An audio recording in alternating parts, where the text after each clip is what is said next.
आप जानते हो एक वर्ड है कमीना, नाम सुना है?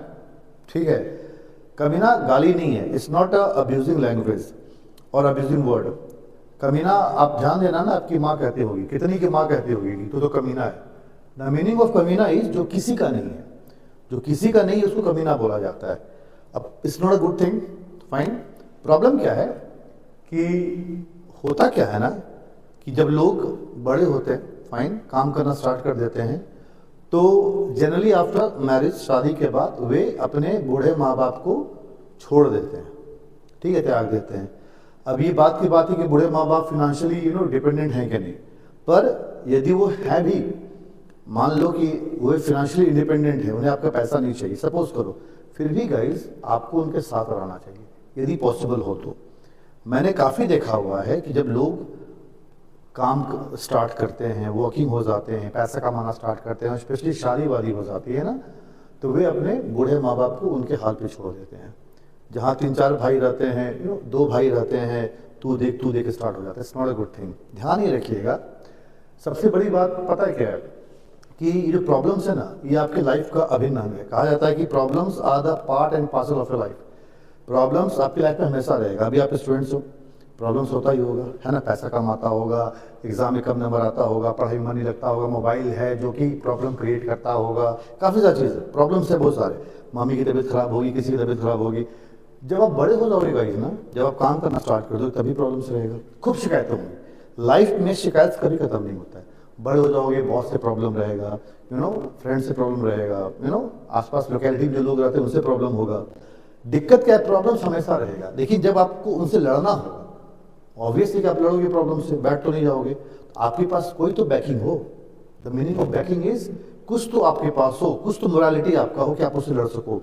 सपोज करो कि यदि किसी व्यक्ति ने अपने माँ बाप को छोड़ दिया, तो क्या वो कंप्लेन कर सकता है बाद में कि भाई मुझे अपने बॉस से दिक्कत है, अपने भाई से दिक्कत है, अपने दोस्तों से दिक्कत है, अपने कलीग से दिक्कत है? नहीं बोल सकता है ना। क्यों? जब तू अपने माँ बाप का ही नहीं हो पाया तो तू क्यों सोचता है कि तेरा दोस्त, तेरा बॉस तेरा सगा होगा, तेरे फ्रेंड तेरे सगे होंगे? Isn't it? तो जो व्यक्ति गाइस अपने माँ बाप का नहीं, वो किसी का नहीं, कमीना उन्हीं के लिए होता है जनरली। ठीक है, मेरा एक फ्रेंड था क्रिश्चियन, मतलब है, जिंदा है, क्रिश्चियन है।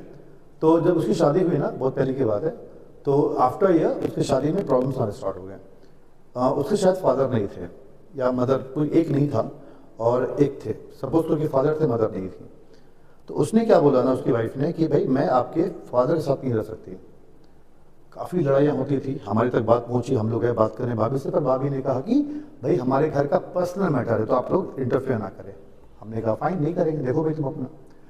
कुछ दिन के बाद क्या समझ में आया कि प्रॉब्लम सॉल्व हो गया, सॉर्ट आउट हो गया। हमने पूछा दोस्तों से कि भाई अपने कुछ फ्रेंड्स से कि तुमने कैसे प्रॉब्लम सॉर्ट आउट कर लिया?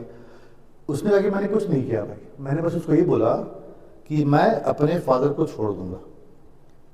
ठीक है, पर एक चीज़ बता, मेरा बाप बूढ़ा हो गया, ठीक है ना, कहीं छोड़ दूंगा उसको, मतलब मैं अपने बाप का सगा नहीं।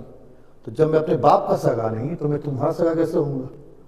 है ना, तुम ऐश्वर्या राय तो हो नहीं, हमारे समय में ऐश्वर्या राय का भी चलता था, और मैं कम स्मार्ट हूँ नहीं, है ना, ऑफिस जाता हूँ, ऑफिस हो सकते हैं, तो तू कैसे उसको संभालेगी?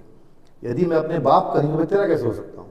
एंड बिलीव करो गाइस, उस लेडी ने, भाभी ने, उसकी वाइफ ने समझा इस चीज़ को और एक्सेप्ट किया।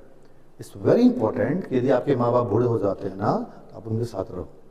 वो व्यक्ति कभी तरक्की नहीं कर पाएगा जिसने अपने माँ बाप की हेल्प नहीं करी जब उनको जरूरत था, इमोशनली, फाइनेंशियली या किसी भी काइंड ऑफ तरीके से। सो ऑलवेज गाइस ट्राई करो to be with your father and mother.